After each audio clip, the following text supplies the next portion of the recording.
আসসালামু আলাইকুম প্রিয় শিক্ষার্থীবৃন্দ।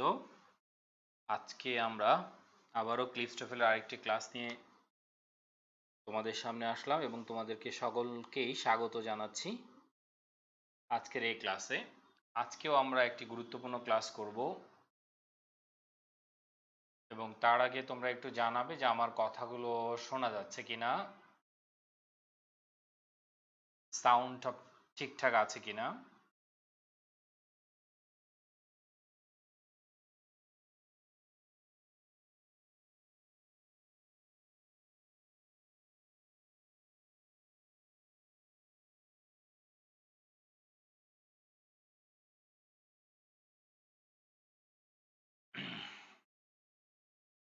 আজকে আমাদের একটি গুরুত্বপূর্ণ আলোচনার বিষয়, দ্যাট ইজ রিলেটিভ প্রোনাউন।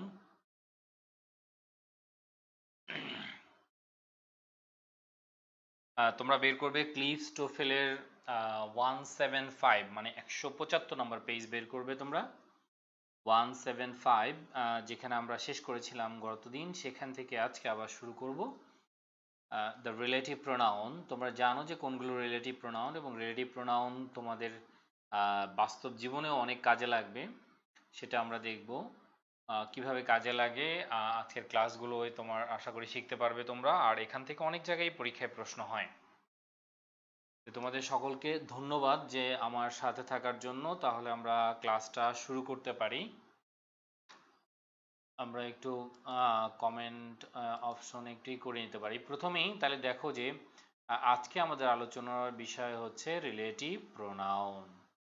এখন তোমাকে একটু জানতে হবে যে রিলেটিভ প্রোনাউন কোনগুলো, কেনই বা এদেরকে রিলেটিভ প্রোনাউন বলা হয়। তো আমরা জানি প্রোনাউনের অনেকগুলো ক্লাসিফিকেশন আছে। এর মধ্যে রিলেটিভ প্রোনাউনের বিষয়টা হচ্ছে অন্যতম গুরুত্বপূর্ণ একটি ক্লাসিফিকেশন আর কি। মানে তোমার এটার গুরুত্বটা অন্যরকম, কারণ এটা পরীক্ষায় যেমন বেশি আসে, তেমনি সাধারণত শিক্ষার্থীরা ভুলও করে অনেক বেশি। যাই হোক, আজকে আমরা চলে যাই। দেখো প্রথমেই রিলেটিভ প্রোনাউন কোনগুলো আমরা একটু দেখে নিই। দেখো সাধারণত রিলেটিভ প্রোনাউন, রিলেটিভ শব্দের অর্থই আমরা অনুধাবন করতে পারছি। সাধারণত এটা দ্বারা বোঝানো হচ্ছে কোন আত্মীয়, তাই না? রিলেটিভ তার মানে কারো না কারোর সাথে তার একটা সম্পর্ক আছে, সেই সম্পর্কটা আমরা আজকে উদ্ধার করার চেষ্টা করব। সেই আমরা সেই রহস্যটা বের করব। প্রথমে আমি দেখি যে কার সাথে আত্মীয়তা আছে। যেমন দেখো দ্যাট সাধারণত বস্তুর সাথে হতে পারে, আবার দ্যাট কি হতে পারে এখানে কিন্তু লেখা নেই, বাট মনে রাখবে যে বস্তুর সাথে হতে পারে, ব্যক্তির সাথে হতে পারে। যেমন পরে দেয়া আছে, দেখো নোট দিয়ে বলা আছে, in speaking that can be used for people but not in formal written English। কারণ সাধারণত ফর্মাল ইংলিশে এটা হয় না, ঠিক আছে? সাধারণত ইনফর্মাল ইংলিশে হতে পারে। তবুও আমরা একটু জেনে নেই যে দ্যাট ব্যক্তি বস্তু উভয়ের জন্য হয়, আর হুইচ শুধু বস্তুর জন্য হবে, হুইচ শুধু বস্তুর জন্য হবে, হু শুধু ব্যক্তির জন্য হবে, হু শুধু ব্যক্তির জন্য হবে, হোম হচ্ছে আসলে অবজেক্টিভ ফর্ম, ব্যক্তির জন্য বসে, বাট এটা হচ্ছে আসলে রিলেটিভ প্রোনাউনের অবজেক্টিভ ফর্ম, এটা মনে রাখবা, এটা অবজেক্টিভ ফর্ম। হুজও ইউজুয়ালি পিপল, তবে বস্তুর জন্য অনেক সময় ব্যবহৃত হতে পারে, এটাও আরেকটা জিনিস শিখে নাও।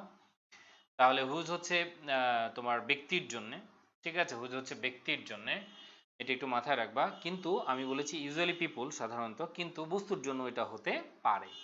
আর হুজ হচ্ছে মূলত পসেসিভ কেস, অর্থাৎ আমরা যেমন মাই, হিজ, হার, ইয়োর, দেয়ার এটা বলি, তেমনি এটাও একটা কি পসেসিভ কেস। এই পসেসিভ কেসের বিষয়গুলো আমরা এখান থেকে জানার চেষ্টা করব বা শেখার চেষ্টা করব। এটা আর কি এখানে অনেকগুলো বিষয় সেটা আছে, সেটা আমরা এখানে দেখব। তাহলে আমরা চলে যাই একটু আমাদের আরেকটি আলোচনায়। একটু দেখো, এই যে দেখো হু হচ্ছে মূলত সাবজেক্টিভ ফর্ম। একটু খেয়াল করো, এটা আশা করি তোমরা স্ক্রিনটি দেখতে পাচ্ছ। তাহলে হু হচ্ছে সাবজেক্টিভ ফর্ম। তবু আমি একটু এটা একটু এডিট করে দিচ্ছি। দেখো, আর মনে রাখতে হবে যে হুইচ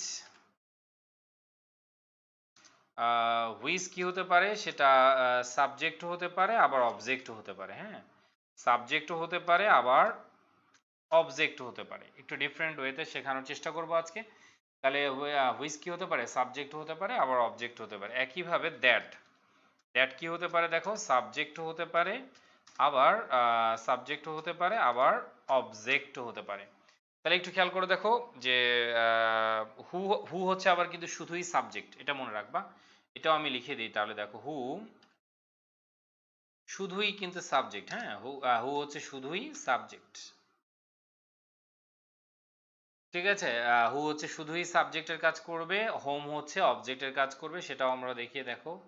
হোম হচ্ছে অবজেক্টের কাজ করবে, হোম কাজ করবে অবজেক্টের। ঠিক আছে, হোম কাজ করবে হচ্ছে অবজেক্টের, তোমরা এখানে দেখতে পাচ্ছ, এখানে দিয়েছি আমি, দেখো হোম কাজ করবে অবজেক্টের। আর পসেসিভ কেস যদি হয় তাহলে সেটা হুজ হতে পারে, তার মানে হুজ পসেসিভ কেস হিসেবে নাউনের আগে বসতে পারে। এই যে এখানে যেটা হুজ তোমরা দেখতে পাচ্ছ, এখানে যেটা হুজ তোমরা দেখতে পাচ্ছ সেটা কিন্তু পসেসিভ কেসের সাথেই মূলত সম্পর্ক। তাহলে আমরা এই পয়েন্টটা একটু শেখার চেষ্টা করো, তাহলে তোমাদের অনেক কাজে দিবে। তাহলে এক নাম্বার বিষয় হচ্ছে একটু খেয়াল করো, সেটা হচ্ছে কি, এক নাম্বার বিষয় এখানে খেয়াল করো যে হু, এই এই পয়েন্টগুলো আগে খেয়াল করো যে হু হচ্ছে সাবজেক্ট। আমি কালার করে দিচ্ছি, দেখো। তাহলে হু হচ্ছে এখানে দেখো সাবজেক্ট, এই যে হু হচ্ছে দেখো সাবজেক্ট হিসেবে কাজ করছে। হোম হচ্ছে অবজেক্ট। হ্যাঁ, হু হচ্ছে সাবজেক্ট, হোম হচ্ছে অবজেক্ট। আর দ্যাট সাবজেক্ট এবং অবজেক্ট দুটেই হতে পারে। একইভাবে হুইচ সাবজেক্ট এবং অবজেক্ট দুটিই হতে পারে। ঠিক আছে, সাবজেক্ট এবং অবজেক্ট দুটিই হতে পারে, এটা একটু মনে রাখবা। এটা সাবজেক্ট এবং অবজেক্ট দুটিই হতে পারে। দাঁড়াও, আন্ডারলাইনটা একটু ভালো হচ্ছে না। তাহলে দেখো সাবজেক্ট এবং অবজেক্ট দুটাই হতে পারে এটা। তাহলে আশা করি বুঝতে পেরেছো এটা। ঠিক আছে, আমি একটু ই করে নিই, এটা দেখো।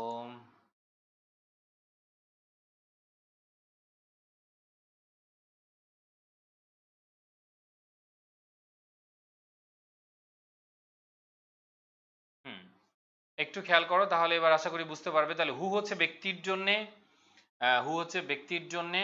আর এখানে কিন্তু আছে, আমরা একটু আবার ক্লিপসে চলে যাই, আমরা একটু এখানে ফিরে আসব। তাহলে হু বলেছে শুধু ব্যক্তির জন্য, হু হচ্ছে ব্যক্তির জন্য, হুইচ হচ্ছে বস্তুর জন্য। ঠিক আছে, আর দ্যাট তোমরা লিখে রাখবা ব্যক্তি বস্তু উভয়ের জন্য। ঠিক আছে, তবে ফর্মাল ইংলিশে সাধারণত ব্যক্তির জন্য দ্যাটটা কম ব্যবহৃত হয়। আর হোম হচ্ছে ব্যক্তির জন্য, বাট সেটা হচ্ছে প্রোনাউনের অবজেক্টিভ ফর্ম। হোম হচ্ছে ব্যক্তির জন্য, বাট এটা হচ্ছে প্রোনাউনের অবজেক্টিভ ফর্ম। হুজ হচ্ছে মূলত ইউজুয়ালি পিপুল, তবে আমি বলেছি বস্তুর জন্য হতে পারে, এবং এটা হচ্ছে একটা পসেসিভ অ্যাডজেক্টিভ বা পসেসিভ কেস, পসেসিভ অ্যাডজেক্টিভ বা পসেসিভ কেস। সেটা আমি আরেকটা বই থেকে তোমাকে আমি দেখাচ্ছি সেটা, তাহলে এখানে একটু দেখে নাও, তারপরে বুঝতে পারবে এটা। আমি তোমাকে একটা বই দেখাই একটু, আমার আমার যে বইটি আছে, দ্যাট মিন্স তোমরা একটু খেয়াল করে দেখো, আশা করি তোমরা দেখতে পাচ্ছ এটা। এই বইটি তোমরা অনেকেরই কাছে আছে, 200 magic rules of English grammar. সেখানে আমি কিন্তু এই জিনিসটি একটু লিখে দিয়েছি, একটু খেয়াল করো, আশা করি সেটা দেখতে পাচ্ছ তোমরা। দ্যাট সাবজেক্ট এবং অবজেক্ট দুটেই হতে পারে, সাবজেক্ট প্লাস অবজেক্ট দুটেই হতে পারে এটা আর কি। এবং এটা ব্যক্তি বস্তু উভয়ের জন্য হতে পারে। হুইচ সাবজেক্ট প্লাস অবজেক্ট দুটেই হতে পারে, শুধু বস্তুর জন্য বসবে। হু দেখো সাবজেক্ট, শুধু ব্যক্তির জন্য। হোম অবজেক্ট, শুধু ব্যক্তির জন্য। হুজ পসেসিভ আমরা বলেছি মূলত ব্যক্তির জন্য, কিন্তু বস্তুর জন্য হতে পারে। ঠিক আছে, তাহলে এই জিনিসটা আশা করি তোমরা বুঝতে পেরেছো আর কি। তাহলে আমরা মূল আলোচনায় একটু চলে যাই, আবার এখানে ফিরে আসব। তাহলে এখানে আমরা কতগুলো বিষয় একটু খেয়াল করে দেখি যে তোমার এই পয়েন্টটা একটু খেয়াল করো তোমরা। তোমরা যদি আমি একটু এখানে নিয়ে আসছি, তোমরা এটা একটু খেয়াল করো। এখানে যেটা বললাম আমি বারবার, যে হু এর পরে সবসময় ভার্ব বসবে, এটা একটু মনে রাখো যে হু এর পরে সবসময় একটা ভার্ব বসবে। এই যে দেখো হু এর পরে এখানে একটা ভার্ব ব্যবহার করতে হবে। আর হোমের পরে কি হবে দেখো, সাবজেক্ট প্লাস ভার্ব। তাহলে হু এর পরে কি বসবে, ভার্ব বসবে। আর হোমের পরে কি বসবে দেখো, সাবজেক্ট প্লাস ভার্ব। আর হুজের পরে কি থাকবে, হুজের পরে থাকবে একটা হচ্ছে নাউন, হুজের পরে থাকবে নাউন। এই তিনটাকে একটু আলাদাভাবে একটু খেয়াল করে দেখো। হু এর পরে সাধারণত ভার্ব বসে, হু হচ্ছে সাবজেক্টিভ ফর্ম, হোম হচ্ছে অবজেক্টিভ ফর্ম, তারপরে কি বসবে, সাবজেক্ট প্লাস ভার্ব ব্যবহৃত হবে। একইভাবে হুজ হচ্ছে পসেসিভ কেস, তাহলে হুজ পেন, যেমন কার কলম এটা, whose pen, whose book, whose drama, এটা কার নাটক, তাহলে হুজের পরে নাউন বসবে। আর আমি বলেছি হুইজ সাবজেক্ট হিসেবে হতে পারে, অবজেক্ট হিসেবে হতে পারে। একইভাবে দ্যাট সাবজেক্ট হতে পারে, আবার অবজেক্ট হতে পারে। কিন্তু হু শুধুই সাবজেক্ট হবে, মনে রাখবে হু শুধুই কি হবে, সাবজেক্ট হবে। আর হোম শুধুই কি হবে, শুধু অবজেক্ট হবে। ঠিক আছে, হোম শুধুই অবজেক্ট হবে। এবার হু আর হোমের যে ঝামেলাটি সেটা আমি একটু যাচ্ছি, যাওয়ার আগে একটু খেয়াল করে দেখো যে আমি যদি হোম আর এই ব্যবহারটা একটু খেয়াল করো। এবার আমি একটু বড় করে দিচ্ছি যাতে তোমাদের জন্য সহজ হয়। ঠিক আছে, বেশি বড় হয়ে গেছে, আশা করি তোমরা দেখতে পাচ্ছ। আমি একটু নিচে নামিয়ে দিচ্ছি, আশা করি দেখা যাচ্ছে তোমার। এটা একটু খেয়াল করে দেখো, এই যে নাউন এবং প্রোনাউন আমি এখানে যেটা লিখেছি সেটা একটু খেয়াল করো। হু, হুইচ এবং দ্যাট মূলত এরপরে ভার্ব বসে। এই যে দেখো এখানে একটা ভার্ব আসে, ঠিক আছে, এখানে একটা ভার্ব আছে। আর এই যে নাউন বা প্রোনাউন, এই ভার্ব, এই নাউন হু যাকে, এই ভার্বটা কেন হয়েছে? এই ভার্বটা হয়েছে এই নাউন প্রোনাউনের কারণে, কারণ এটাকেই ইংলিশে বলা হয় মূলত অ্যান্টিসিডেন্ট। ঠিক আছে, এটাকেই তাহলে মূলত কি বলা হয় বলতো? অ্যান্টিসিডেন্ট। হ্যাঁ, এটাকে মনে রাখবো, অ্যান্টিসিডেন্ট বলা হয়। হু ইজ দ্যাট যাকে নির্দেশ করে, যে নাউন প্রোনাউনকে নির্দেশ করবে, সেটাকেই বলা হয় অ্যান্টিসিডেন্ট। ঠিক আছে, এখানে হু ইজ দ্যাট কাকে নির্দেশ করতেছে? এই যে আগে যে নাউন প্রোনাউন তাকে নির্দেশ করবে। আর এই হু ইজ দ্যাট এর পরে যে ভার্বটা ব্যবহৃত হবে, সেই ভার্বটাও ব্যবহৃত হবে কোনটা অনুযায়ী? ওই আগের নাউন প্রোনাউন অনুযায়ী। ঠিক আছে, এখানে একটা কথা মনে রাখতে হবে যে হু হচ্ছে ব্যক্তির জন্যে, হুইচ হচ্ছে বস্তুর জন্যে, আর দ্যাট হচ্ছে ব্যক্তি বস্তু উভয়ের জন্যে। ঠিক আছে, তাহলে আমরা যেটা মনে করি, হু হচ্ছে ব্যক্তির জন্যে, হুইচ হচ্ছে বস্তুর জন্যে, আর দ্যাট হচ্ছে ব্যক্তি বস্তু উভয়ের জন্য। আর এদের পরে সরাসরি ভার্ব বসবে। আর এখানে এরা কিসের কাজ করছে দেখো, এরা কিসের কাজ করছে দেখো? সাবজেক্টের কাজ করছে। এরা এখানে সাবজেক্ট, এই বিষয়টা মনে রাখতে হবে। যেমন আমি একটা উদাহরণ দিয়েছি, একটু খেয়াল করে দেখো। ইট ইজ আই, হ্যাঁ, ইট ইজ আই হু এম। মূলত এই যে এম হলো, এই এমটা কেন হলো দেখো, কেন হলো? এই যে দেখো এখানে দেয়া আছে, তাহলে এমটা কেন হলো? মূলত আয়ের কারণে। ঠিক আছে, তাহলে এটাই মূলত অ্যান্টিসিডেন্ট। এই যে আইটা, এটা হচ্ছে অ্যান্টিসিডেন্ট। ঠিক আছে, আর এই আই যেহেতু ব্যক্তি, আই যেহেতু ব্যক্তি, এই জন্য আমরা হু ব্যবহার করলাম। ঠিক আছে, আই যেহেতু ব্যক্তি, এই জন্য আমরা কি ব্যবহার করলাম? হু ব্যবহার করলাম। হ্যাঁ, আরো বিস্তারিত পড়াই, তারপরে তোমাদের প্রশ্ন থাকলে পরে তোমরা করতে পারবে। আচ্ছা, এবার দেখো, যদি আমি এখানে হি বলতাম, ইট ইজ হি, তাহলে কি হতো? Who is. It is he who is. It is they who are. ঠিক আছে, তাহলে it is you who are, কিন্তু it is I who am. তাহলে এখানে আসলে এই অ্যান্টিসিডেন্ট অনুযায়ী সবসময় ভার্ব হবে। এটা সাবজেক্ট ভার্ব এগ্রিমেন্টও কিন্তু খুবই গুরুত্বপূর্ণ। মূলত অ্যান্টিসিডেন্ট অনুযায়ী ভার্ব হবে। আর হুটা যেখানে সাবজেক্ট, তার প্রমাণ কি? এই যে দেখো, হুটা যে সাবজেক্ট, প্রমাণ কি? পরে ভার্ব আছে দেখো, হু প্লাস ভার্ব। তোমাদের আমি কিছুক্ষণ আগে আমি একটা জিনিস দেখিয়ে নিয়ে আসলাম, হু এর পরে কি বসে? ভার্ব বসে। হু এর পরে কি বসবে? ভার্ব ব্যবহৃত হবে। আশা করি বুঝতে পেরেছো। এবার আমরা আসো যে পরেরটাতে যাই, তাহলে আশা করি এইটা বুঝতে পেরেছি। এখানে সাবজেক্ট, তাহলে এখানে যদি আমি দা ম্যান বলি তাহলে হু বলবো, কিন্তু দা বুক যদি বলি তাহলে হুইচ। দা বুক বললে কি বলবো? যেমন I have a pen which is costly, আমার একটা কলম আছে। বা I have a dress which is costly. তাহলে I have a dress which, কেন? ড্রেস হচ্ছে বস্তু, আর ইজ কেন? কারণ এ ড্রেস বলেছি, এ ড্রেস বলেছি। সিঙ্গুলার হলে এই ভার্বটাও সিঙ্গুলার হবে। এটা যদি প্লুরাল হয় তাহলে ভার্বটাও কি হয়ে যাবে? প্লুরাল হয়ে যাবে। আচ্ছা, এবার আসো পরেরটা।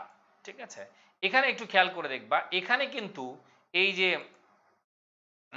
তোমার যে হোম হুইচ এবং দ্যাট, এখানে কিন্তু আমি আর হু লিখিনি। এখানে আমি হুটাকে কি লিখেছি দেখো? হোম লিখেছি। কেন? কারণ পরে কি আছে দেখো, পরে আছে সাবজেক্ট প্লাস ভার্ব। পরে কি আছে দেখো, এই যে দেখো পরে কি আছে, এখানে কি আছে দেখো, একটু দেখো, সাবজেক্ট প্লাস ভার্ব। এটা কিন্তু খুবই গুরুত্বপূর্ণ। এখানে দেয়া আছে সাবজেক্ট প্লাস ভার্ব। তাহলে হুমের পরে এখানে হুইচ এবং দ্যাট, এখানে কিন্তু অবজেক্ট। একটা বিষয় খেয়াল করে দেখো যে হুইচ এবং দ্যাট অবজেক্ট, আবার হুইচ এবং দ্যাট সাবজেক্ট। হুইচ এবং দ্যাট অবজেক্ট, আবার হুইচ এবং দ্যাট সাবজেক্ট। কিন্তু হু হচ্ছে সাবজেক্ট, কিন্তু যখন আমি অবজেক্ট লিখলাম তখন কিন্তু হু লিখছি না, আমি কি লিখছি দেখো? হোম লিখছি। আমি কি লিখছি? হোম লিখছি। মূলত এটাই হচ্ছে ফ্যাক্টর, এখানে মূল জিনিসটা হচ্ছে এটাই কিন্তু ফ্যাক্ট। তাহলে হোম হুইচ এবং দ্যাট, এখানে কি আছে দেখো? সাবজেক্ট প্লাস ভার্ব আছে। কিন্তু এখানে কি? হু হুইচ দ্যাটের পরে কি আছে দেখো? ভার্ব আছে। সো এটা হচ্ছে সাবজেক্টিভ ফর্ম, এটা হচ্ছে অবজেক্টিভ ফর্ম। আগের মতোই এখানে যেটা থাকবে সেটাকে আমরা বলবো অ্যান্টিসিডেন্ট।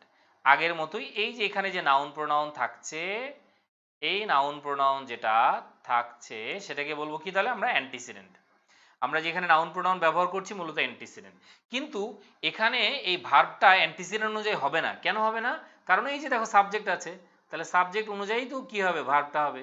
এই যে সাবজেক্ট অনুযায়ী তাহলে কি হবে, ভার্বটা ব্যবহার করতে হবে। তো আশা করি তোমরা তাহলে এটা বুঝতে পেরেছো আর কি, ঠিক আছে। তাহলে হোম, হুইচ এবং দ্যাট এই বিষয়টা একটু খেয়াল করবে। হু হচ্ছে সাবজেক্টিভ ফর্ম, হোম হচ্ছে অবজেক্টিভ ফর্ম। তাহলে আমরা একটু বইতে যাই, তাহলে আমরা একটু দেখতে পারবো। দেখো দিস ইজ দ্য বুক, এখানে যেটা আছে দেখো দিস ইজ দ্য বুক, এখানে দ্যাট হলো কেন, এই যে দ্যাটটাকে ইনকারেক্ট বলেছে কেন, কারণ এটা ইনফর্মাল যেটা আসে ওইটা তো বুঝতে হবে তোমাকে। দিস ইজ দ্য বুক, আমরা এখানে দ্যাট ব্যবহার করব। আই বট অ্যাট ইট, এখানে ভুলটা কোথায় দেখো, এই যে ইট, এই সেন্টেন্সটা ভুল কেন, ইট দুইবার ব্যবহার করা হয়েছে, কারণ এখানে যেহেতু দ্য বুকটা আছে তখন আর ইটটা বলা যাবে না। এটাকে বলা হয় অ্যান্টিসিডেন্ট, মানে রিডান্ডেন্সিও বলতে পারো তুমি এটাকে এক ধরনের। তাহলে this is the book that I bought it, ইটটার ব্যবহার করার কোনো প্রয়োজন নাই, অপ্রয়োজনীয়। এই জন্য সেন্টেন্সটাকে এখানে ভুল ধরেছে, কিন্তু বুকের কারণে আমরা যে বস্তু সেটার কারণে দ্যাট, এটাতে কোনো ভুল নেই আর কি, ঠিক আছে। তারপরে দেখো এখানে আরো কিছু আছে, এখানে দেখো সেম কথা, আই বট দ্য স্ট্যাডিও, তারপরে দ্যাট ইন্ডিকেট করা হচ্ছে দ্যাট। নৌকা, দেখো দ্যাট, এখানে আরেকটা জিনিস আছে যে নৌকা, বোট, সেম কথা, এখানেও কি ব্যবহার করা হচ্ছে তাহলে বস্তুর জন্য, দেখো এখানে কি ব্যবহার করা হচ্ছে, দ্যাট। দ্য হাউস, সেম কথা, দেখো হাউসের জন্য আমরা কি ব্যবহার করছি, দ্যাট ব্যবহার করছি। তাহলে কিন্তু দ্য ম্যান, ঠিক আছে, দ্য ম্যান কি ব্যবহার করছি, দ্য ম্যান আমরা কি ব্যবহার করছি, হোম ব্যবহার করছি। দ্য ম্যান আমরা কি ব্যবহার করছি, হোম ব্যবহার করছি। দ্য ম্যান, দেখো দ্য ম্যান আমরা কি ব্যবহার করছি, এখানে একটু খেয়াল করে দেখো, হোম ব্যবহার করছি আমরা। এই বিষয়টা খেয়াল করো কেন, কারণ এই ম্যানটা হচ্ছে ব্যক্তি, এই ম্যানটা হচ্ছে ব্যক্তি, এই ম্যানটা হচ্ছে ব্যক্তি, এই ম্যানটা হচ্ছে ব্যক্তি। হ্যাঁ, আগে ক্লিপ শেষ হোক, এলোমেলো তো ক্লাস নেওয়া যাবে না, আগে ক্লিপসটাকে শেষ করতে হবে, তারপর আমরা একবার ক্লিপস একবার ব্যারন, স্টুডেন্টের সিকোয়েন্স থাকবে না, আগে ক্লিপস শেষ হবে তারপরে আমরা ব্যারন্সটা শুরু করবো আর কি, ঠিক আছে। আগে এটা শেষ করে নিই। ওকে, থ্যাংক ইউ। দেন এই যে দেখো হু এর পরে হু আর হোমের যে ঝামেলাটি সেটা একটু খেয়াল করে দেখো, এখানে দেখো খেয়াল করে দেখো, এটা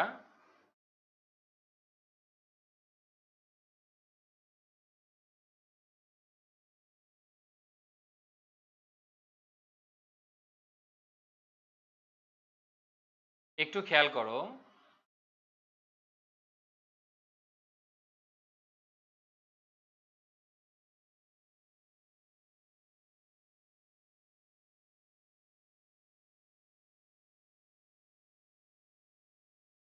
একটু খেয়াল করে দেখো, এখানে এই যে দেখো দেয়া আছে হু প্লাস ভার্ব, ঠিক আছে, হু প্লাস ভার্ব।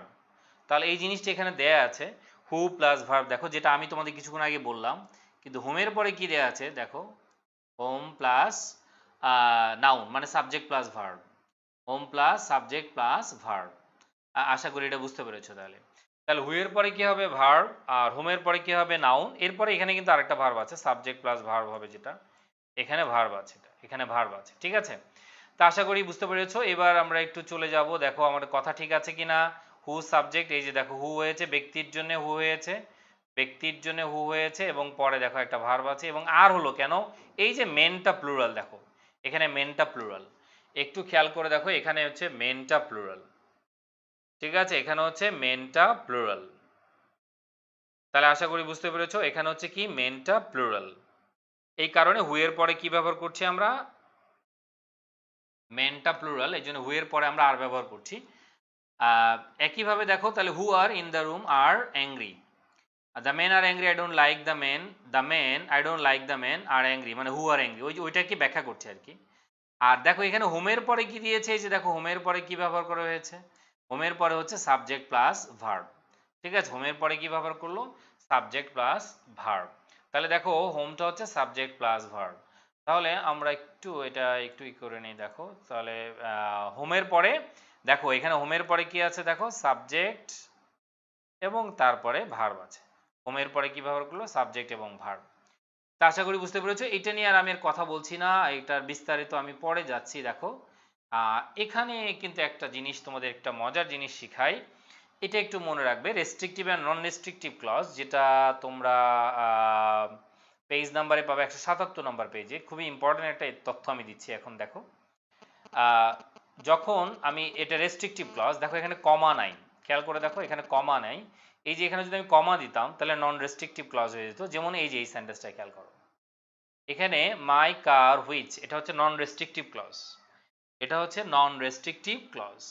তাহলে যেহেতু এটা নন রেস্ট্রিকটিভ ক্লজ, নন মানে যে কমা আছে, দেখো নন মানে এখানে কমা আছে। আর এখানে যেটা দেয়া আছে উইথস, এরপরে এটা কাকে ইন্ডিকেট করছে, এটা দেখো এটা দ্যাট কে ইন্ডিকেট করছে। সো দ্যাট ইজ রেস্ট্রিকটিভ, ঠিক আছে, দ্যাট ইজ রেস্ট্রিকটিভ, এখানে কোনো কমা নেই, তাহলে এটা রেস্ট্রিকটিভ। এখন হয়তো তোমার মনে প্রশ্ন আসতে পারে যে তাহলে রেস্ট্রিক্টিভ আর নন রেস্ট্রিক্টিভের ঝামেলা কি? খুব বেশি ঝামেলা নাই, কিন্তু কমা দিলে হচ্ছে এটা হচ্ছে extra information, unnecessary information, extra information বলতে পারি আমরা। আর যখন তুমি কমা তুলে দিবে তখন সেটা খুবই গুরুত্বপূর্ণ একটা ইনফরমেশন হবে, খুবই গুরুত্বপূর্ণ একটা ইনফরমেশন হবে। এই কারণে একটা কথা মনে রাখবে, একটা নতুন পয়েন্ট দিচ্ছি আমি, সেটা হলো এখানে হয়তো ওইভাবে বলা নেই, একটা নতুন পয়েন্ট তোমাদের একটু শিখিয়ে দিচ্ছি। মনে রাখবে যে সেন্টেন্সে এরকম কমা থাকবে সেখানে আমি কখনোই দ্যাট ব্যবহার করতে পারবো না।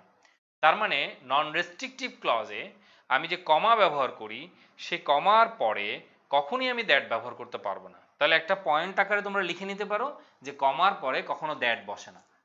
এটা লিখে নিতে পারো যে কমার পরে কখনো কি হয় না, দ্যাট বসে না, কমার পরে দ্যাট ব্যবহার করা হয় না।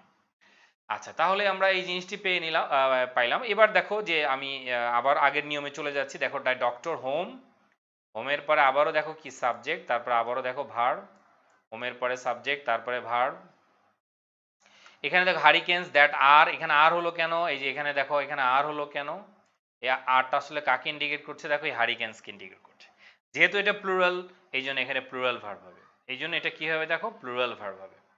কিন্তু টিচার দেখো ব্যক্তি, এই টিচার দেখো ব্যক্তি, এই জন্য কি হয়েছে হু। আবার এখানে হু ডোন্ট, ডোন্ট কেন হয়েছে, টিচার্স প্লুরাল। আচ্ছা, এই যে এখানে কমা আছে, দিস রাম, এখানে একটা কমা আছে, দেখো এই কমা আছে, তাহলে আমি এখানে চাইলেও, মন চাইলেও আমি এখানে দ্যাট দিতে পারবো না, এখানে আমার হুইচই দিতে হবে। তাহলে কমা থাকলে তোমাকে হুইচই ব্যবহার করতে হবে, আর ব্যক্তি হলে তোমার হুই ব্যবহার করতে হবে। আমি দ্যাট বসানোর কোনো সুযোগ নাই, ইনফর্মাল হোক আর ফর্মাল হোক, ঠিক আছে, ফর্মাল হোক আর ইনফর্মাল হোক। দেন এরপরে দেখো ফিল্ম, সেম কথা, that has been, film singular এই জন্য হ্যাজ বিন, দেখো ফিল্ম সিঙ্গুলার এই জন্য হ্যাজ বিন। আচ্ছা, দ্য ওয়েম্যান টু হোম, এটা হচ্ছে যে টু প্রিপোজিশনের পরে প্রোনাউনের অবজেক্টিভ ফর্ম বসে, প্রিপোজিশনের পরে প্রোনাউনের অবজেক্টিভ ফর্ম বসে, এই জন্য হু না হয়ে আমাকে কি বলতে হবে, এটা হোম, টু না বলে আমাকে কি বলতে হবে, হোম। আর হুজের পরে কি বসবে, দেখো হুজের পরে আমি বলেছি সবসময় নাউন বসবে। এই যে দেখো the board was composed of citizen, এই যে এখানে পুরো লাইনটা দেয়া আছে, তোমরা পরে দেখে নিও, কিন্তু সিটিজেন, আর এই যে হুজ দিয়েছে দেখো হুজ ডেডিকেশন, হুজের পরে দেখো একটা নাউন আছে, এই যে একটা নাউন আছে, হুজের পরে একটা নাউন আছে। তাহলে হুজ ডেডিকেশন আমি বলেছি, হুজ ডেডিকেশন, ঠিক আছে, হুজ ডেডিকেশন। তাহলে এই বিষয়টা একটু খেয়াল করতে হবে, হুজ ডেডিকেশন। তারপরে একটু খেয়াল করো, এরপরে দেয়া আছে দেখো কার বাবা, এই যে জেমস, যার বাবা, হুজ ফাদার, যার বাবা, হুজ ফাদার, যার বাবা, হুজ ফাদার, ঠিক আছে, হুজ ফাদার, যার বাবা। আচ্ছা, একইভাবে দেখো John found a cat, whose leg, whose leg, ঠিক আছে, হুজ লেগ। তাহলে আমরা বুঝতে পারছি হুজ লেগ। তাহলে দেখো সবসময় হুজের পরে একটা নাউন থাকছে, হুজের পরে একটা নাউন, এটা হচ্ছে পসেসিভ কেস, এটা হচ্ছে পসেসিভ কেস, তোমাদের এটা মনে রাখবা, এটা হচ্ছে পসেসিভ কেস।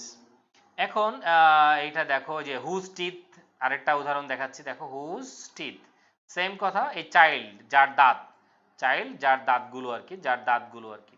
তাহলে এই যে পসেসিভ কেস, এই যে পসেসিভ, দেখো এটার পরিবর্তে এটা ব্যবহার করা হয়েছে, চাইল্ডস, এটার দরকার হয়নি, এই জন্য চাইল্ডে চাইল্ড দিয়ে এই চাইল্ডস এর জায়গায় আমরা কি ব্যবহার করেছি, হুজ ব্যবহার করেছি, এটার জায়গায় আমরা হুজ ব্যবহার করেছি।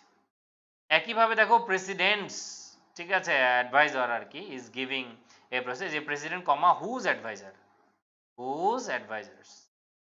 তাহলে এখানে কমার অ্যাপোস্ট্রফির প্রয়োজন নাই আর কি এখানে।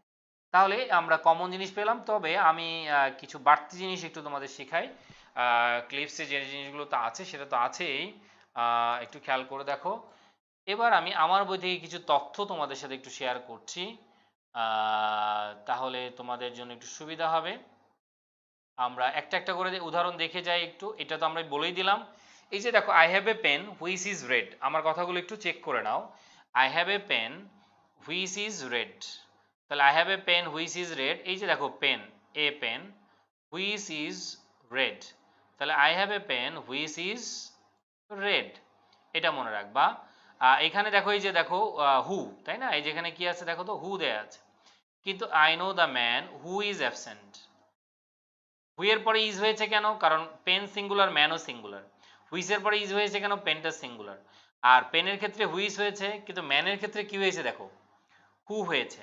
ম্যানের ক্ষেত্রে কি হয়েছে? হু হয়েছে আর কি, ঠিক আছে? আচ্ছা, তারপরে দেখো এরপরে দেখো নাউনের পরে হোম, হুইচ এবং দ্যাট। এই যে দেখো হোম, হুইচ এবং দ্যাট, তারপরে কি? সাবজেক্ট, তারপরে হচ্ছে ভার্ব। সাবজেক্ট, তারপরে হচ্ছে ভার্ব। ওকে। এখানে the book which you gave me, এই যে দেখো হুইচ এর পরে কি আছে দেখো, gave me. Which you gave me, subject plus verb. এখানে এই হোম হুইচ দ্যাটটা হচ্ছে অবজেক্ট। দেখো which you gave me is red, which you gave me is red. তাহলে এটা অবজেক্টের কাজ করেছে। তাহলে আমরা আরো কিছু এক্সাম্পল দেখি, তাহলে আমাদের আরো বেশি সুবিধা হবে। রিলেটিভ প্রোনাউনের আমি স্ট্রাকচারটা একটু দেখাতে চাচ্ছি তোমাদের। রিলেটিভ প্রোনাউনগুলো স্ট্রাকচারগুলো কেমন হয় আশা করি তোমরা দেখতে পাচ্ছ। হ্যাঁ, এই যে দেখো স্ট্রাকচারগুলো কেমন হয়। সাবঅর্ডিনেট ক্লজ, দেখো এই যে relative pronoun who is that, তারপরে ভার্ব, তারপর আরেকটা ভার্ব থাকে। সাধারণত এখানে একটু খেয়াল করে দেখো, এখানে কিন্তু খুবই মজার একটা বিষয় আছে, দুইটা ভার্ব থাকে।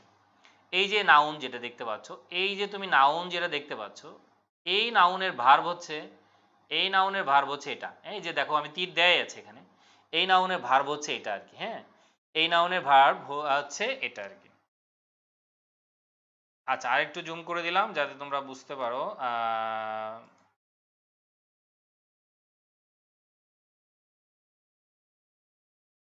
আচ্ছা, তাহলে এটা আশা করি বুঝতে পারছো। এই যে দেখো দ্য ম্যান,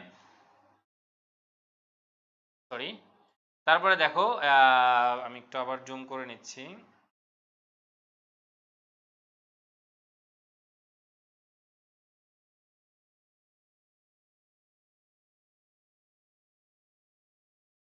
হ্যাঁ, এবার একটু খেয়াল করো, আবারও খেয়াল করো, দেখো এই যে, সরি এটা ডিস্টার্ব করছে। আমি তোমাকে একটু দেখায় দেই এটা। এই যে দেখো, আশা করি এবার দেখতে পাচ্ছ তোমরা, দেখার ভুল হওয়ার কথা না এখানে।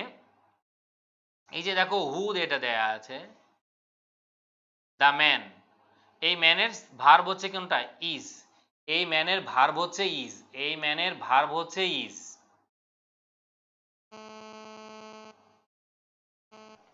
এই ম্যানের ভার্ব হচ্ছে ইজ, একটু খেয়াল করো।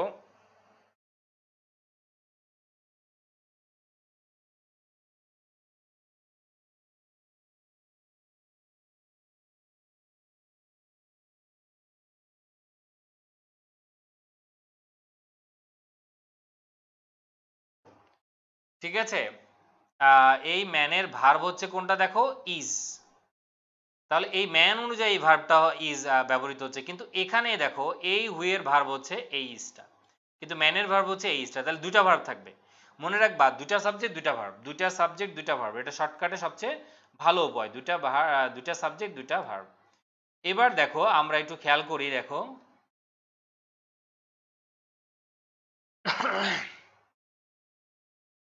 আচ্ছা এখানে দেখো আমরা একটু খেয়াল করি, দেখো এবার এটা এরকমও থাকতে পারে।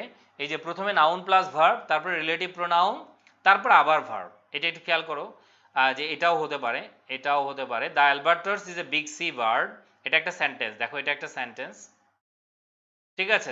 Noun plus verb, subject plus verb, এর প্রিন্সিপাল ক্লজ দেয়া আছে।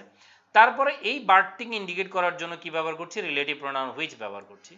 আর এই বার্ডটাই মূলত এই ব্রিংস হচ্ছে, ঠিক আছে? বার্ড যেহেতু সিঙ্গুলার, বার্ড যেহেতু সিঙ্গুলার, এই জন্য ব্রিংস হয়ে যাচ্ছে, সিঙ্গুলার হয়ে যাচ্ছে, ঠিক আছে? ব্রিংস। তারপরে দেখো দেয়ার ইজ এ বয়, এই যে দেখো দেয়ার ইজ এ বয়, এই বয়টা কি হচ্ছে? এই বয়টা হচ্ছে হু, ঠিক আছে? এই বয়টা হচ্ছে who. For myself I choose the mutton chop which, same কথা, এই হুইচটা কি? এই হুইচটা হচ্ছে ওয়াজ, এই হুইচটা হচ্ছে ওয়াজ। তাহলে আমরা মৌলিক জিনিসটা পেয়ে যাচ্ছি এখানে। তোমাদের আশা করি আর এটা নিয়ে সমস্যা হবে না। আমি এবার আরেকটা পয়েন্ট তোমাদের দেখাচ্ছি আমি, দেখো। এবার একটু এটা খেয়াল করে দেখো, এই নিয়মটা একটু অনেক স্টুডেন্টের মনে ধাঁধায় ফেলে দেয় আর কি। এই যে এই স্টুডেন্টটা এই জায়গাটা একটু খেয়াল করে দেখো, এই নিয়মগুলো একটু লিখে নিতে পারো। যাদের খাতা আছে তারা একটু লিখে নাও তোমাকে কিভাবে ধোকা দিতে পারে। ধোকাটা কিভাবে দিতে পারে, আমরা জানি হুয়ের পরে ভার্ব, আর হোমের পরে কি হতে পারে, সাবজেক্ট প্লাস ভার্ব। হোমের পরে কি হতে পারে, সাবজেক্ট প্লাস ভার্ব। এই যে দেখো, হুয়ের পরে ভার্ব, হুয়ের পরে ভার্ব, ঠিক আছে।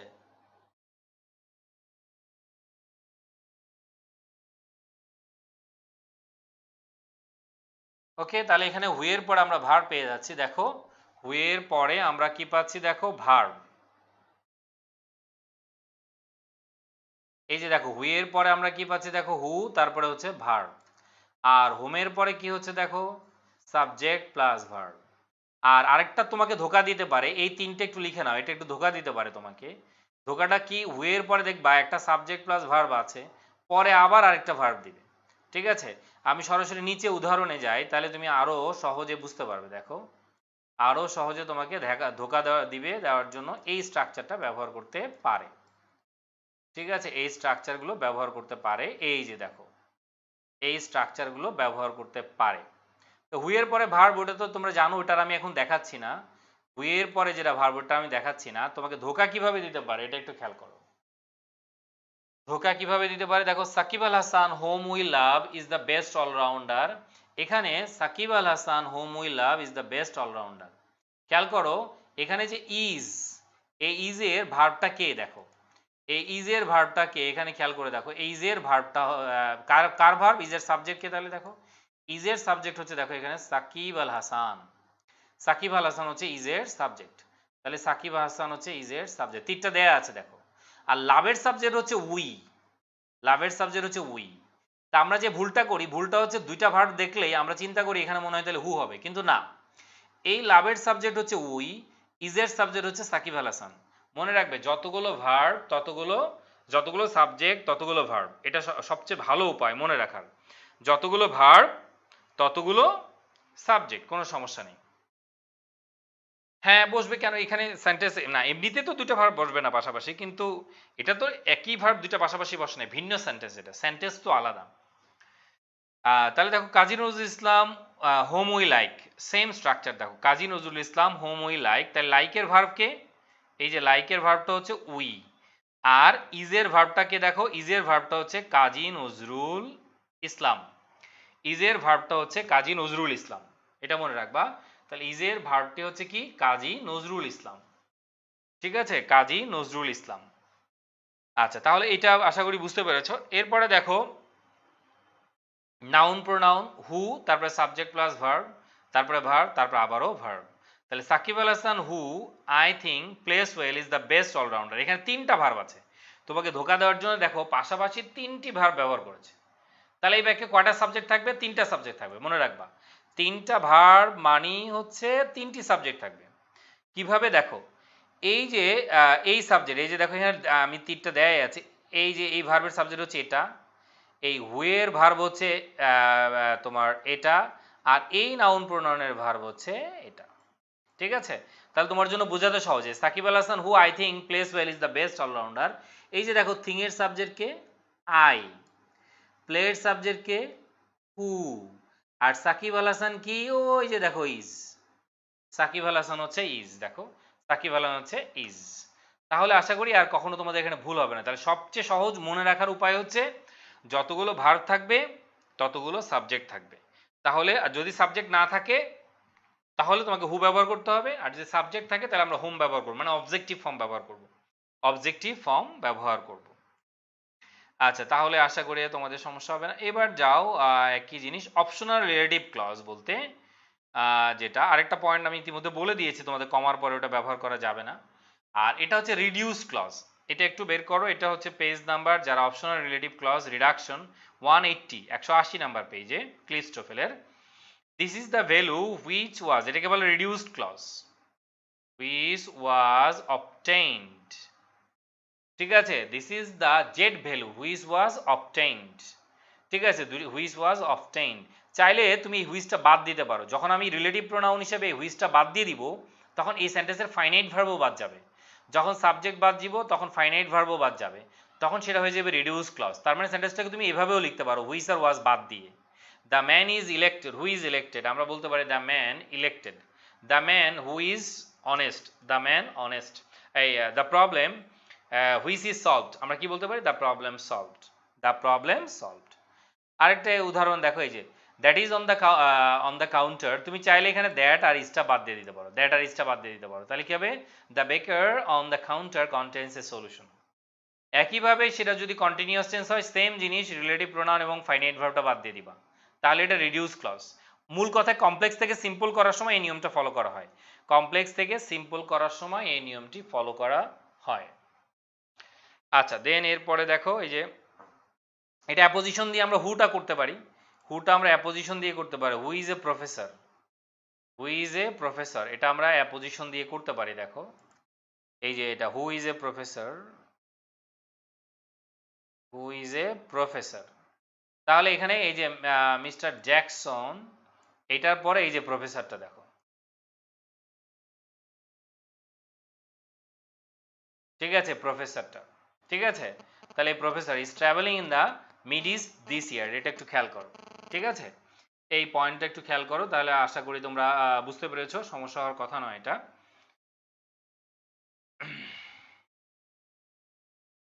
আচ্ছা, তাহলে আমরা কিন্তু এই পয়েন্টটা দেখলাম, এখানে দেখো এইটা রিলেটিভ প্রোনাউনের এই বিষয়টা জানলা, আর এখানে খুব একটা দ্যাট, এরপরে দ্যাটের আরেকটা বাড়তি নিয়মে যাই, দ্যাটকে বলা হয় দেখো অপশনাল দ্যাট, অপশনাল দ্যাট, এটা একটু মনে রাখবা। অর্থাৎ যে ভার্বগুলোর পরে কখন তুমি এটাকে অপশনাল দ্যাট বলা হয়, যে ভার্বগুলোর পরে দ্যাট ব্যবহার করায়, যে ভার্বগুলোর পরে দ্যাট ব্যবহার করতেও পারো নাও পারো, কোনো সমস্যা নেই। এই ভার্বগুলো এখানে দেয়া আছে দেখো, এটাকে অপশনাল, তার মানে আই থিঙ্ক দ্যাট বলতেও পারো আবার নাও বলতে পারো, শুধু আই থিঙ্ক বললেও হতে পারে, আই বিলিভ দ্যাটও বলতে পারো, আই বিলিভও বলতে পারো, I think that he is honest, তুমি আই থিঙ্ক হি ইজ অনেস্টও বলতে পারো। তাহলে এখানে দ্যাটটা হচ্ছে অপশনাল, দ্যাট দিলেও কোনো সমস্যা নেই, না দিলেও কোনো সমস্যা নেই। কিন্তু কিছু কিছু ক্ষেত্রে আছে দ্যাটগুলো অব্লিগেটরি, এই চারটা ভার্বই পরীক্ষায় আসে, তোমরা এই চারটা ভার্বই একটু ভালো করে পড়ে নিবা।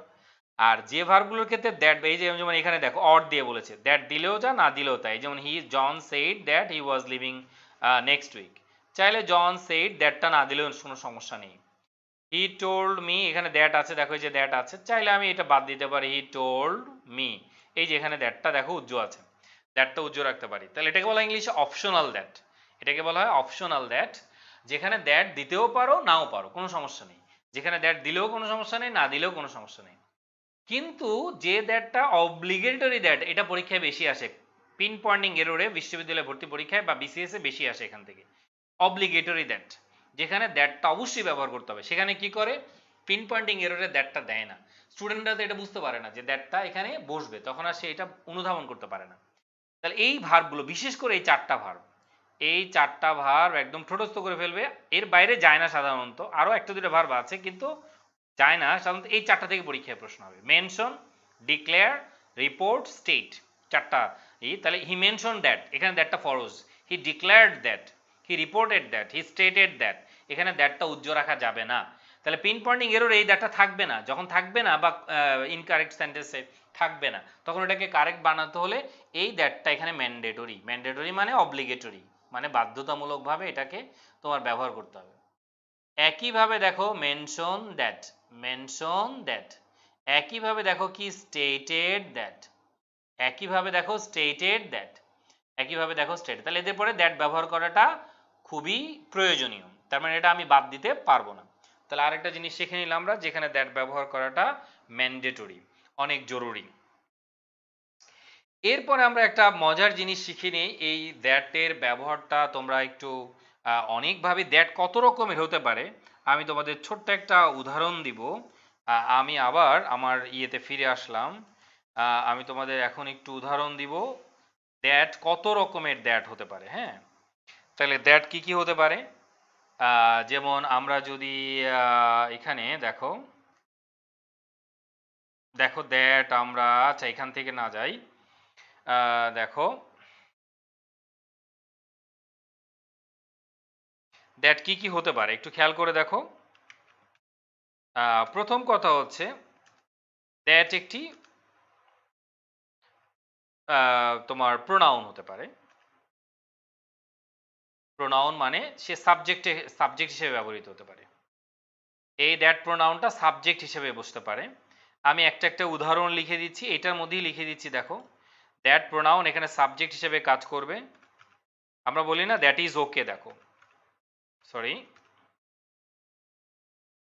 That is okay, that's okay, আমরা বলি না that's okay, that is okay. এখানে কিন্তু দ্যাটটা সাবজেক্ট, খেয়াল করো এখানে কিন্তু দ্যাটটি সাবজেক্ট, এখানে দ্যাটটি হচ্ছে সাবজেক্ট। তাহলে দ্যাটের একটা ব্যবহার শিখলাম আমরা। এখানে কিন্তু অতগুলো ব্যবহার নাই ক্লিপসে, কিন্তু আমি তোমাকে অনেকগুলো ব্যবহার শিখাচ্ছি। শিখাচ্ছি, আশা করি তোমাদের সবগুলোই কাজে লাগবে। আচ্ছা, এরপরে দেখো দ্যাট কি হতে পারে। ইতিমধ্যে দ্যাট আমরা শিখে এসেছি। দ্যাট কি হতে পারে? দ্যাট হতে পারে রিলেটিভ প্রোনাউন। দ্যাট কি হতে পারে? Relative pronoun.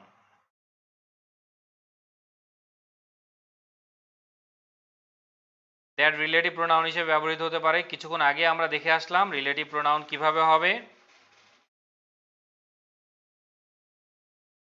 আমি যদি বলি দ্য পেন, দেখো that you gave me is costly. এখানে এই দ্যাটটা হচ্ছে রিলেটিভ প্রোনাউন। তাহলে প্রথম দ্যাটটাকে পেলাম তোমার সাবজেক্ট, প্রোনাউন সাবজেক্ট হিসেবে ব্যবহৃত হচ্ছে। দ্বিতীয় দ্যাটটাকে আমরা কি পেলাম দেখো, দ্বিতীয় দ্যাটটাকে আমরা পেলাম এখানে যে রিলেটিভ প্রোনাউন হিসেবে ব্যবহৃত হয়েছে। আই থিঙ্ক তোমরা বুঝতে পেরেছো রিলেটিভ প্রোনাউন কেন। কারণ এই যে দেখো দ্য পেন অ্যান্টিসিডেন্ট আছে, অ্যান্টিসিডেন্ট, এই দ্যাট কাকে নির্দেশ করছে? এই অ্যান্টিসিডেন্টকে নির্দেশ করছে। আচ্ছা, এবার দেখো দ্যাট কি হতে পারে? দ্যাট আবার হতে পারে হচ্ছে যেটা, এবার আমরা আরেকটা পয়েন্ট একটু দেখে নিই। দেখো দ্যাট দেখো কি হতে পারে? দ্যাট দ্যাট প্লাস নাউন হতে পারে। তখন দ্যাটটা মূলত, ঠিক আছে, তখন দ্যাটটা মূলত কি খেয়াল করে দেখো। তখন দ্যাটটা কি? তখন এই দ্যাটটা হচ্ছে একটা ডিটারমিনার। দ্যাটের পরে যখন নাউন থাকবে তখন এই দ্যাটটা হচ্ছে ডিটারমিনার। যেমন দ্যাট ম্যান ইজ অনেস্ট, তখন এই দ্যাটটা হচ্ছে দেখো ডিটারমিনার।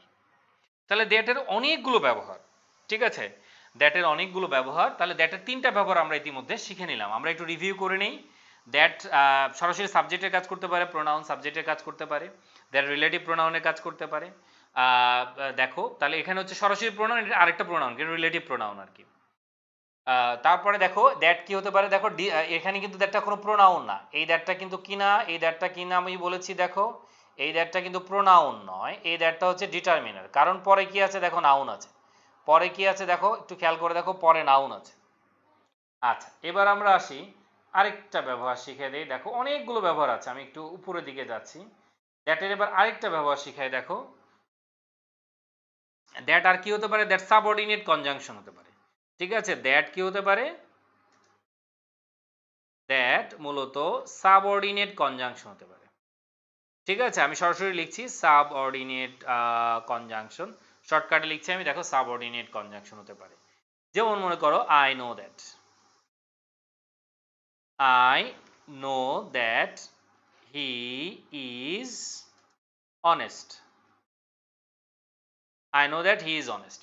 এখানে এই দ্যাটটা হচ্ছে দেখো সাবঅর্ডিনেট কনজাংশন। দেখো একটা ক্লজকে, দুটি ক্লজকে সে কি করছে? যুক্ত করছে। দেখো দেখো দুটি ক্লজকে কি করছে? যুক্ত করছে। দেখো এখানে এখানে একটা ক্লজ এবং এটা একটা ক্লজ এবং এটা একটা সাবঅর্ডিনেট ক্লজ।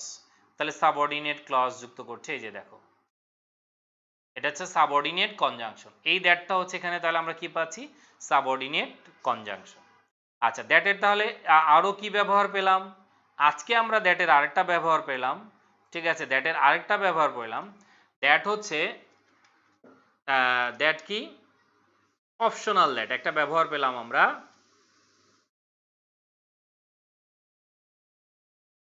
Optional that. আবার আরেকটা দ্যাট পেলাম আমরা, অব্লিগেটরি দ্যাট। ঠিক আছে, অব্লিগেটরি দ্যাট বা ম্যান্ডেটরি দ্যাট। অব্লিগেটরি দ্যাট বা ম্যান্ডেটরি দ্যাট। তাহলে যেখানে অব্লিগেটরি দ্যাট অথবা ম্যান্ডেটরি দ্যাট, তুমি দুটার যে কোনো একটা বলতে পারো, কোনো সমস্যা নেই, যে কোনো একটা বলতে পারবে, কোনো সমস্যা নেই। তাহলে যে কোনো একটা ব্যবহার করতে পারবো। তাহলে দ্যাটটা হচ্ছে অপশনাল দ্যাট হতে পারে, দ্যাট অব্লিগেটরি। যেখানে দ্যাটটা উজ্জ্বল রাখতে পারবে সেটা হচ্ছে অপশনাল দ্যাট, আর যে দ্যাটটা তোমাকে অবশ্যই ব্যবহার করতে হবে সেটা হচ্ছে অব্লিগেটরি দ্যাট। আর এখন আমি যেটা শেখাবো ক্লিপসের লাস্ট আলোচনা, যেটা ক্লিপসের লাস্ট আলোচনা একটু খেয়াল করে দেখো, সেটা হচ্ছে nominal that clause is very important. দেখো কি বলবো আমরা তাহলে এখানে, nominal that clause, nominal that clause. তাহলে নমিনাল দ্যাট ক্লজ,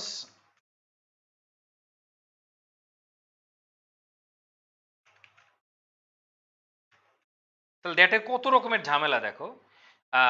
এটা আমি এমনি বলে দিই, দেখো নমিনাল দ্যাট ক্লজ, তাহলে এটা বুঝবো কিভাবে, এটা নমিনাল দ্যাট ক্লজের স্ট্রাকচারটা কেমন হবে এটা একটু লিখে নিবা। নমিনাল দ্যাট ক্লজের স্ট্রাকচারটা কেমন হবে এটা একটু খেয়াল করতে হবে তোমাদের। আমি অন্য কালার দিচ্ছি এটা বোঝার জন্য। তাহলে দেখো নমিনাল দ্যাট ক্লজ, এটার স্ট্রাকচারটা কেমন হবে, এটার স্ট্রাকচারটা হবে হচ্ছে দেখো, মনে রাখবা that, that plus subject plus verb plus আবার verb. So it's very important structure here. আমি একটু বড় করে দিচ্ছি দেখো এটা, দ্যাটের পরে তাহলে এই জিনিসটা একটু খেয়াল করবা, দ্যাটের পরে কি হবে, দ্যাট তারপরে সাবজেক্ট প্লাস ভার্ব তারপরে আবারও ভার্ব।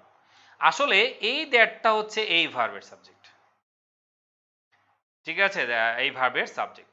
তাহলে উদাহরণ দিলে তোমার কাছে বিষয়টা পরিষ্কার হবে, ঠিক আছে, উদাহরণ দিলে তোমার কাছে আশা করি বিষয়টি পরিষ্কার হবে। আমি যদি বলি দ্যাট হি ইজ অনেস্ট,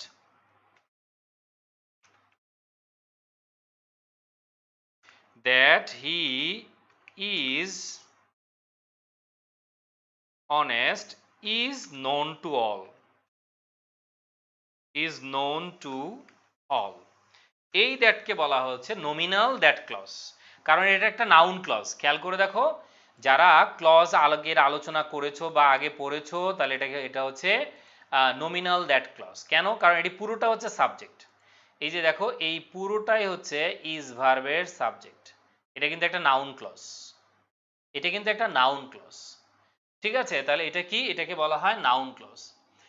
তাহলে এটাই কি বলা হয় নমিনাল দ্যাট ক্লজ। তাহলে নমিনাল দ্যাট ক্লজের স্ট্রাকচারটা কেমন হবে, এই সেন্টেন্সটা কিন্তু আমি এইভাবে লিখতে পারতাম।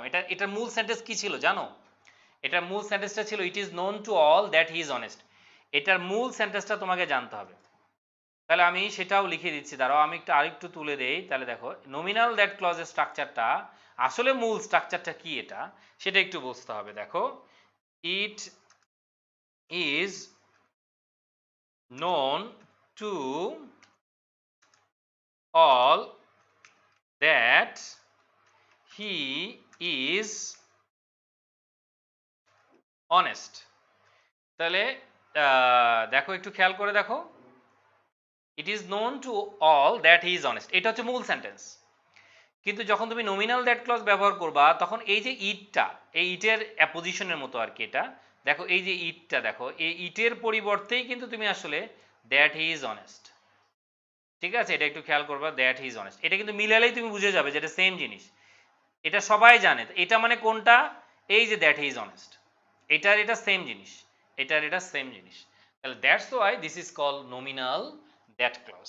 তাহলে দ্যাটের অনেকগুলো বিষয় নিয়ে আমরা আলোচনা করলাম, যেটা ক্লিপস টোফেলে এত বিস্তারিত নেই, ঠিক আছে। ক্লিপস টোফেলে শুধু নমিনাল দ্যাট ক্লজটা বলা আছে।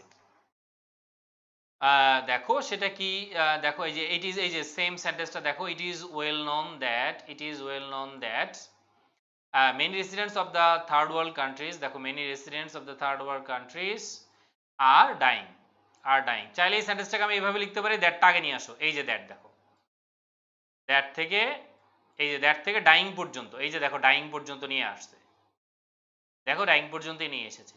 তারপরে এই যে দেখো ইটটা বাদ দিয়ে দিয়েছি, is well known, is well known, দেখো ইজ ওয়েল নন, দেখো is well known, is well known, ঠিক আছে।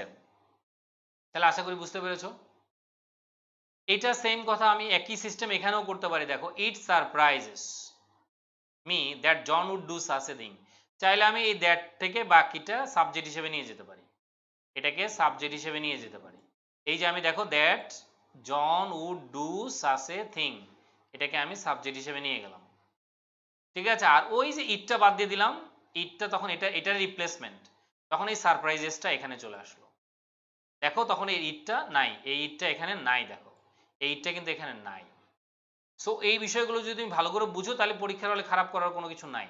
একইভাবে তুমি তাহলে দ্যাট থেকে এখানে নিয়ে আসো আগে, এই যে that the earth revolves around the sun was not believed, এই যে ইটটা নাই, ইটটা নাই, ওয়াজ নটটা এখানে চলে এসেছে। এই যে দেখো এই ওয়াজ নটটা এই যে এইখানে চলে এসেছে,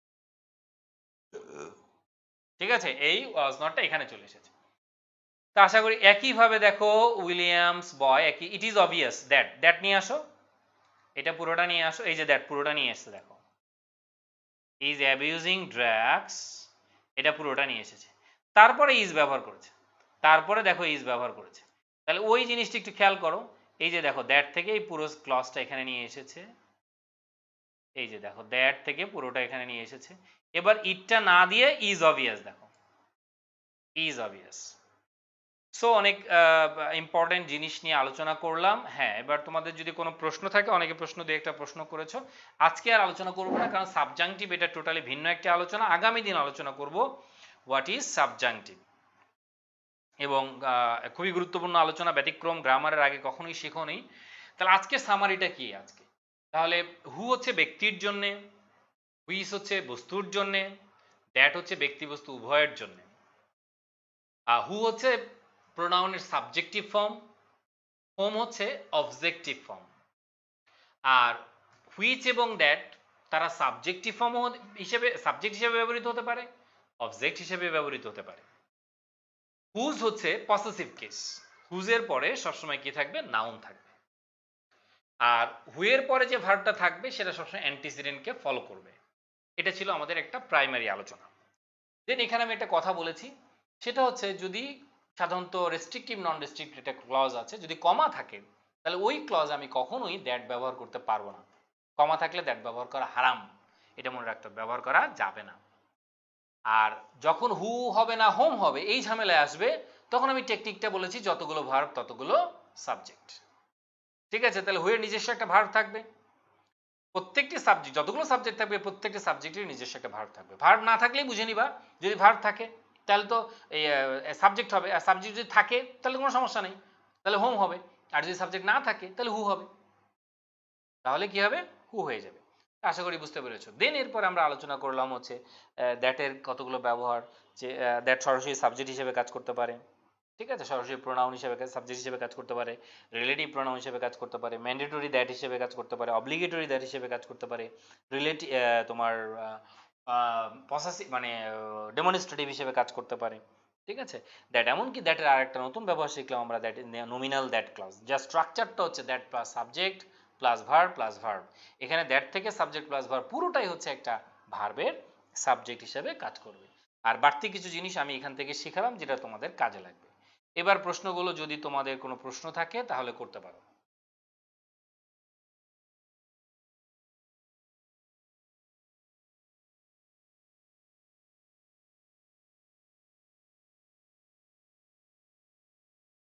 হ্যাঁ, ওটাও লেখা যাবে, সমস্যা নেই। হ্যাঁ, সাবজেক্টিভ আগামী দিন আলোচনার বিষয়, আজকে আর না। প্রতি শুক্র এবং মঙ্গলবারে ক্লাস হয়, আগামী মঙ্গলবারে ক্লাস হবে।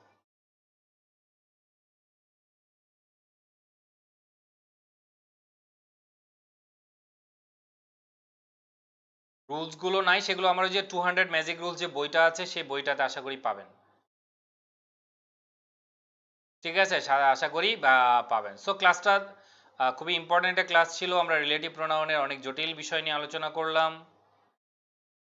ইনশাল্লাহ ব্যারন্সের ক্লাসও নিব, আগে ক্লিপসের ক্লাসটা শেষ করি, একটা ধারাবাহিকতা থাকা দরকার, স্টুডেন্টরা কনফিউজড হয়ে যাবে কোন দিন কি ক্লাস, আগে সব শেষ করে নিই, একটা ধারাবাহিকভাবে যেহেতু শুরু করেছি, তোমাদের বিভিন্ন বই, তোমাদের এরপরে প্রশ্ন সলভ আদার্স জিনিসগুলো নিয়েও তোমাদের সাথে থাকবো।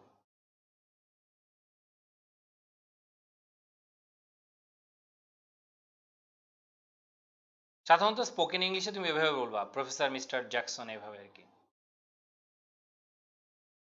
এটা হচ্ছে পদবী আর কি। আমাদের বাংলাদেশে যেমন বলি প্রফেসর আক্কাস আলী, এরকম আর কি।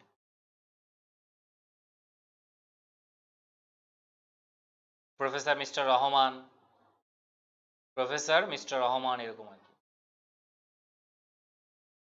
আমার বইটি রকমারিতে পাওয়া যাবে। আমার বইপড়ি.com, আমার একটা ওয়েব নিজেদের একটা বুকশপ আছে, অনলাইনে আছে, বইপড়ি.com থেকে অর্ডার করা যাবে। রকমারিতে পাওয়া যাবে, লাইব্রেরিগুলোতেও পাওয়া যাবে, তবে কিছুদিন পরে আরও নতুন এডিশনের অনেকগুলো বই একসাথে বাজারে আসতেছে। না, ব্যারন্স আর ক্লিফস আলাদা বই। ব্যারন্সে অনেক রুলস আছে যেগুলো ক্লিফসে নাই, ক্লিফসে অনেক নিয়ম আছে যেগুলো ব্যারন্সে নাই। দুটি বই আলাদা। কোনো বই কখনো পূর্ণাঙ্গ হতে পারে না। ইংরেজি তো একটা ভাষা, একটা ভাষায় অনেক কিছু থাকতে পারে। তার কিছু অংশ ক্লিপসে আছে, কিছু অংশ ব্যালেন্সে আছে, এর বাইরেও অনেক নিয়ম আছে। বাট এই দুইটা বই পড়লে তোমার জবের জন্য, মোটামুটি জব, বিশ্ববিদ্যালয় ভর্তি পরীক্ষা, এগুলো তোমার জন্য কি কাভার হয়ে যাবে। কোয়ান্টিফায়ার হচ্ছে যেগুলো পরিমাণ করার জন্য ব্যবহার করা হয়, যে মেনি, সাম, ফিউ, লিটেল, এগুলো হচ্ছে কোয়ান্টিফায়ার। এগুলো হচ্ছে মূলত ডিটারমিনার। সকল ডিটারমিনার অ্যাজেটিভ, কিন্তু সকল অ্যাজেটিভ ডিটারমিনার নয়। ডিটারমিনার দিয়ে একটা ভিডিও আছে, আমার ইউটিউব চ্যানেলে ভিডিওটি দেয়া আছে, যদি ইচ্ছে থাকে তাহলে ওখান থেকে দেখে নিতে পারো।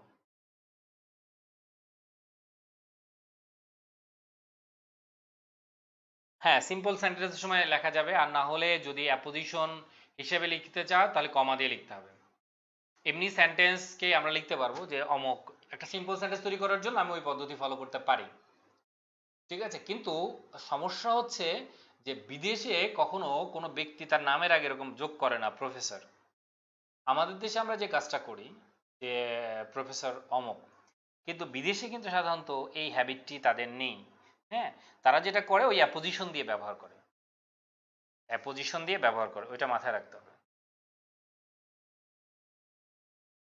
আচ্ছা, আর কোনো প্রশ্ন আছে? তাহলে আজকে আর কন্টিনিউ না করি, প্রায় 1 ঘন্টা হয়ে গিয়েছে। তোমাদের আর কোনো প্রশ্ন থাকলে তবু করতে পারো।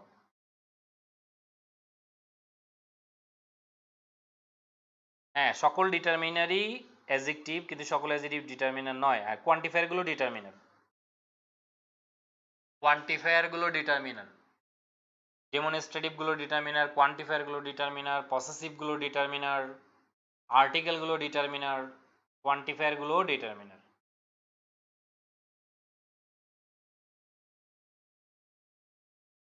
আমি বলেছি যে এক একটা বই এক একজনের ভালো লাগে। হ্যাঁ, এক একটা বই এক একজনের ভালো লাগে। কোনো বই পূর্ণাঙ্গ না, প্রত্যেকটা বইয়েরই পজিটিভ নেগেটিভ দুইটা দিকই আছে। তবে যেটা করতে পারো সেটা হচ্ছে যে যদি রুলস এবং এক্সারসাইজ দুইটাই আছে, এটা হচ্ছে ইংলিশ টিউটর বইটা ফলো করতে পারো, ঠিক আছে, ইংলিশ টিউটর বইটা। আর যদি শুধু মানে প্রশ্ন সলভের জন্য মানে যখন প্রস্তুতি শেষ, আমি রুলসটা এতটা দরকার নেই, রুলস মোটামুটি বুঝি, তাহলে আমাদের কম্পিটিটিভ এক্সাম আছে, মাস্টার বইগুলো আছে, বা এই টাইপের আরো অনেকগুলো বই আছে, সেগুলো ফলো করা যেতে পারে।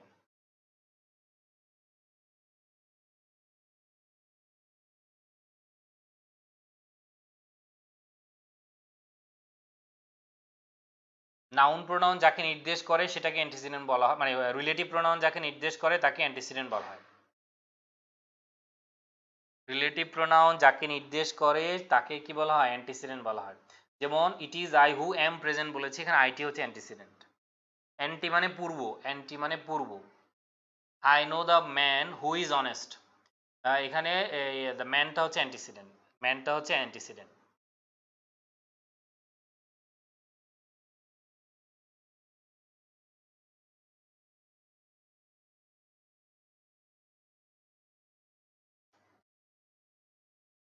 হ্যাঁ, আমিনুল স্যারের, হ্যাঁ আমিনুল স্যার ফ্রেন্ড বলতে আমার ছোট ছোট ভাই, এমনি বন্ধুর মতো আর কি। ঠিক আছে, তাহলে এতটুকুই। আর আর কিছু তুমি করছো কিনা এটা কি ঠিক? You are doing.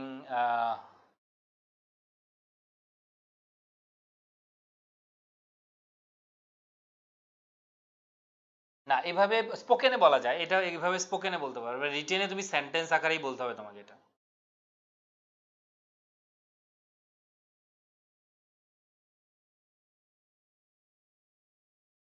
তখন ইন্ট্রোগেটিভের মতো করবে আর কি।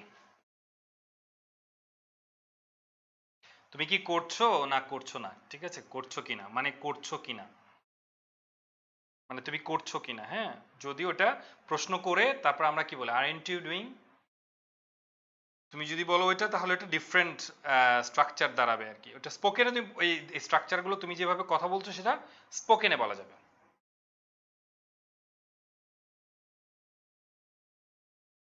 ওকে, তাহলে দেখা হবে আবার। ধন্যবাদ তোমাদের।